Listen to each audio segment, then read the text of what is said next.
Hey, how are you? I'm back. I took a couple of weeks off and went to visit my sister. I was just really excited to see her and to take that break away and just to, do some other things. And I don't know if you have seen my profile on Facebook, but I have on there this huge couch looking thing that I'm sitting in, and there's actually behind the couch there's a field of sunflower field, sunflowers, that's right. And that was just really amazing, just a lot of fun. So I'm back. Hi, I'm Jean Harville, and I'm the founder of Unleashing Your Genius, which includes the Facebook group Raising Motivated Leaders. And I'm the creator of Raising Unique Human Beings. And this will be a new program that'll be popping up sometime in early September. And I'm really super excited about it. It's focused on our teens, on mothering our teens, right? And what that gets to look like. And it'll be in, like I say, early fall when we get going with this. It's new, exciting ways that you can become that heart-connected mom, and that you can, can create that calmness and the confidence and the certainty in your life, and as well as your family. So transform moms, transform teens, and that's what we're going to be talking about today. Transforming yourself, and then in their transformed being, transforming your teens. And I think it's a great way to connect with your teens, and I've had other moms connect with their teens this way as well. Awesome. Oh my gosh, it's amazing, and I'm so excited to bring that to you. So, join us in the group, the Raising Motivated Learners, and we're revamping that group a bit. So come on in and take a look. I will do a video, a live, when that becomes changed around. So we'll look for your notifications, and when I go live inside the group, I'll show you around and what the different changes are. All right, I'm really excited about that. So make sure that you like this video and that you click the red bell below to subscribe to my channel. So whenever I upload a video, you'll be notified, okay? And then you can take a look at what I have been talking about. All right, so, we moms are vested in helping our teens, whether they want our help or not, right? I mean, when you're raising this child from infant all the way up, you're vested in them, and you see and you want them to do well. And especially if your child is neurodiverse, and you just want to jump in there and help them out, because you've been doing that ever since elementary school, right? You've been helping them and helping to figure out how they learn, how they think, and you want the best for your child. I know, I get that. And then sometimes it can cause more friction, especially as they become older, and they're like, "Mom, I can do this," or "Mom, you're embarrassing me," right? So, having that relationship, that rock solid relationship, is something that we always want. But as you know, our kids are created to move away from us. And our job is to give them the tools that they need so that they can survive on their own without us. So as soon as they're born, they're moving away from us. And when we recognize that, and we recognize the different stages that they are maturing through, we take a deep breath and go, okay, my child's going to be just fine, because I'm going to be there to support them. However, how much we support them, it's going to depend on their personality and how much they're going to allow you to step in and walk along beside them. Aggravating, frustrating, I get it, because we as moms always want to jump in and to help them, right? To keep them from running into the street and being hit by a car, so to speak, is we just want to run interference for them, and especially if they struggle in school. And we know, and you've heard me many times, they're in this box of education, whether you're homeschooling or whether you are sending them to school, and it's like, I guess my phone. It's always right, and it's always difficult in that box, because the way school is put together, the way they teach, is not the way our kids learn. Our kids are brilliant. They learn in so many different ways. They are maybe auditory learners. Maybe they see pictures. Maybe they work a little bit slower on their assignments. But guess what? They get it. They're smart. They're brilliant. Oh my gosh, these kids are absolutely brilliant. These are the future. These kids' brains are the future, our future, and how they are going to move us forward in our society. They're our problem solvers that we need right now in all the different issues that are going on in our society. So, it's trying to get their attention can be, a little bit difficult. They have and trying to have that intellectual conversation doesn't always exist when they are teens, but as moms, we sit back and think of all the things that they need to know. But guess what? Many of those things they need to know, they need to experience and learn themselves. Ouch, right? It makes it a little bit more difficult. I know. So sometimes when I enter in a conversation, when I see something that I want to direct my teens or my young adults in, I always get, Mom, Mother, what do you think? I'm dumb, I'm stupid, I'm blah, blah, blah, this whole rage of words. And when they get finished, I feel like, I've awoken this monster and just back at me. And then I start feeling, like not enough. I feel like, oh my goodness, I've been yelled at, even though I do not allow yelling. But when they're older, there's so much stuff, there's so much pressure, just builds up. They just have to let this out. And I get blamed for things, that, I don't know. And sometimes I feel like I walk away, I'm angry, I'm hurt, and I actually feel verbally abused. And I've never been that before, but I'm like walking away thinking, my child just verbally abused me. What am I going to do about that? So it's going to be a matter of me shifting the way I'm talking and coming at my teen and coming at them in a more connected way, a more heart-connected way, to eliminate those outbursts and the way that it ramps up, knowing as a mom that can happen. And so, it's like, okay, I have to take that step back, and I need to know where these feelings are coming from, step into their shoes, is where they are, where they're coming from. And what they are saying and doing is actually neutral as to how I am taking in the message that they are giving me. Let me say that again. What they're saying is neutral. It's my interpretation, and taking it in. Whatever they're saying is my interpretation that's causing me the feelings of not feeling heard or seen.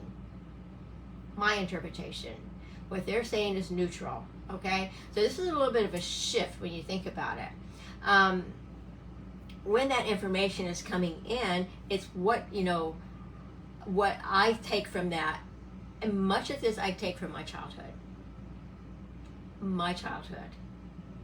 Maybe my mom gave me a side-eyed glance. It made me feel like, oh no, I did something wrong.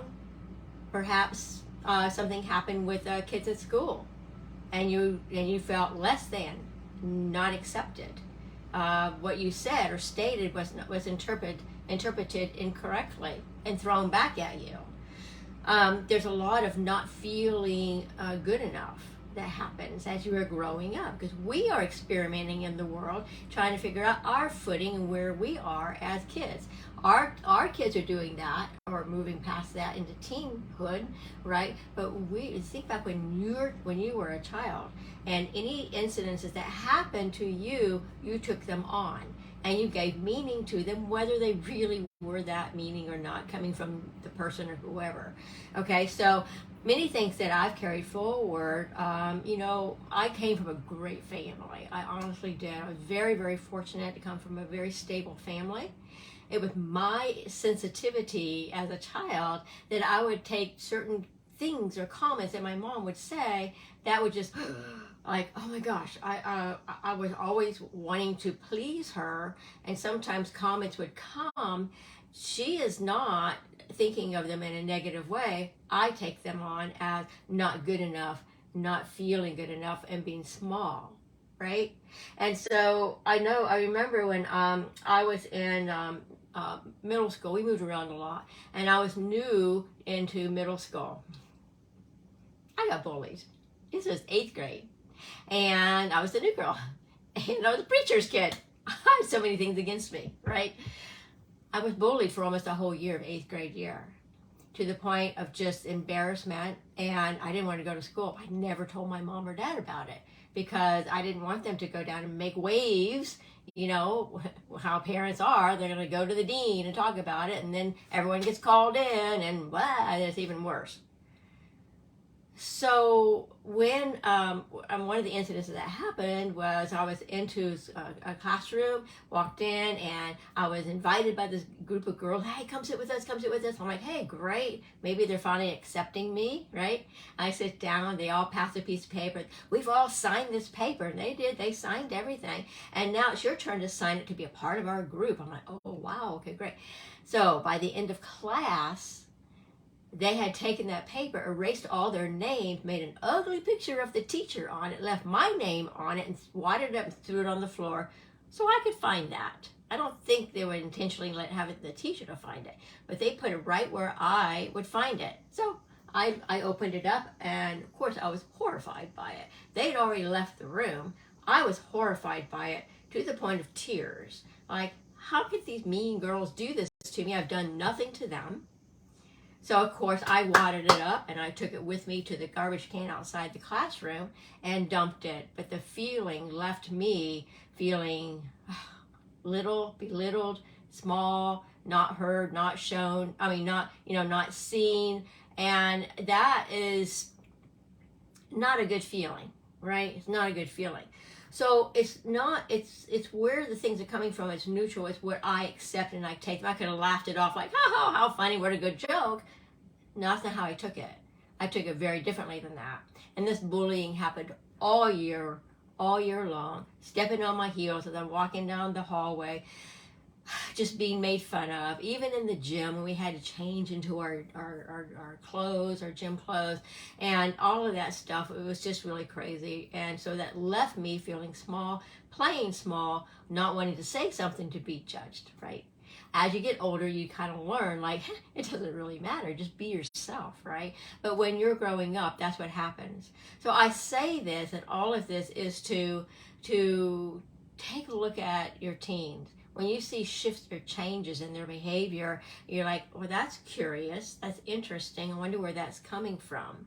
So there may be something that's going on for them in the school environment or in another environment or whatever with their play group that they're not going to be telling you or talking to you, but you see the remnants of sadness, anger, not feeling good about themselves, shrinking back, especially if they were really into doing something and they're now shrinking back and not wanting to do that anymore. Those are signs. Listen to what they're saying about themselves. If they start making negative comments about themselves, I'm stupid, I'm dumb, I can't get this, then that's going to be a big cue to you. Okay, there is something going on, and so that's something that I need to take a look at and have more of a conversation.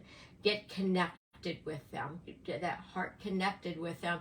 Say, geez, I hear some comments that you're making. Would you like to talk about it? And then, have them come, they can come up with it or not. They may not be ready to talk about it. But the way you receive that information, it's not about you. It's about them, and it's about you staying connected to them and helping them through with maybe some solutions or things that they can do about the incidents of those particular kids that are making fun of them or making comments to them, right? So that's a way that you can be that connected person, and helping them to understand that it's not their fault. It's not their fault, that they have done nothing wrong, that the other person or the child or whoever is bullying or making comments, there's something going on for them, and having that compassion for them. It's like, it just depends on their, I was looking at my notes here. So it just depends on where they're coming from, what's going on in their family and their growing up, right? So it's helping our teens to understand that everyone has stuff that goes on that we're not aware of, and to help them to understand that maybe somebody may be not feeling good enough and maybe make a quick comment at them, and so they have to think back, wait, okay, something is going on for them. They're not really meaning that about me, and I don't believe that about myself. And so they can put that armor up that they don't believe that about themselves. So it's a lot of work. It's like working on their identity, like who are they, right? And so what happens is when a lot of times this stuff comes at us when we're younger, we don't have those defensive mechanisms. And what happens is what we hear goes in, right? And we talk about the situation happens, and that situation causes a thought. Like you might say, I'm dumb, I'm stupid, I'm not good enough, I can't do this. And then an emotion happens. When you're making these negative thoughts, this goes with your teens as well. When they're making the negative thought, there's an emotion that happens. And when we pair that emotion to this thought, it becomes an identity, becomes their belief of who they believe they are. For me, I felt like I wasn't good enough. I was small, I wasn't important, and I can't measure up to those people. And so I would just kind of walk around like hopefully nobody's noticing me and they're not going to say anything to me. It was not a really good feeling. But I do have to say that going into high school, they had our high school that we all were going to move up to had a marching drill team. And in 9th grade, we had tryouts, and I made the team. And so did some of those girls too. So they got to see me in a totally different light. They got to see me as equal to them. And in high school, I was rushed for the same service club that they were, and we all ended up in the same service club. So in the end, I'm laughing like, yay, you know, I'm equal to them. That changed my narrative as to who I was, that I was important. I was Jean, I was me. And I had, you know, qualities that I had to tap down because they wouldn't understand my jokes or my laughter or whatever. But it definitely changed my personality for those few years. And so finally, by the time I graduated high school, I was feeling more like me, who I was, right? So it you know, it does change. But it's changing those thoughts, like, who am I? And really going back to when you think about yourself and who you are, what you can do, what are those emotions that have come with that? Happy, joy, right? And connecting those and creating that new narrative. And so this is all brain wiring, right? And I've talked much about this. And so what happens when we repeat over and over again, I'm not good enough, I'm not good enough, I'm good enough, guess what? You're not good enough. And your brain is going to wire that in. So whenever you try something new, it's automatically going to say, wait, well, I will protect you. I'll protect you. Let's just not do that thing because you're not good enough for it. And I don't want you to feel bad. So let's just protect you. But what we want for us to move forward is to put in that new wiring. I am good enough. You know, I can make friends. And I am a good friend. And, you know, I am smart. Those are the comments, those are the things we want to wire into the brain. And I have a system that works. It's super, super simple. It's so much fun. And I get to show you how to do that as I open up my new program in September. So look for that, okay? And so that wiring is what's really super important for all of us as humans, because over the last, 30 years in neuroscience, in brain research, we've learned so much about the neuroplasticity of the brain. We used to think everything was set.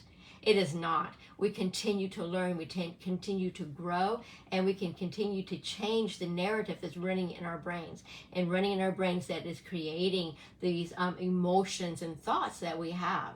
So we get to rewire all of that. It sounds like, you know, like when I first heard that, I'm like, wait, my brain wiring? Well, it's a really fun process. So those are the things that we're going to be talking about in early September in my new signature program. So if you have not, like this video and click the red bell below so that you can know when the next time I put something up. And it'll be weekly. I'll be coming in here weekly around the noon time and around Monday around the noon time. And so I say click that bell and also like this video so that you can be notified. And I'm going to stop right now because I think that it is time time to do that, and I'm so super excited for you, for the new things. Oh, and when you come into the group, Raising Motivated Leaders, you're going to start seeing some new changes. And like I said, I'll do a live for that in the group, and I'll take you, kind of walk you around a tour of some of the new things that are happening inside that group. All right, so I will talk to y'all later, and y'all have an awesome day. Bye.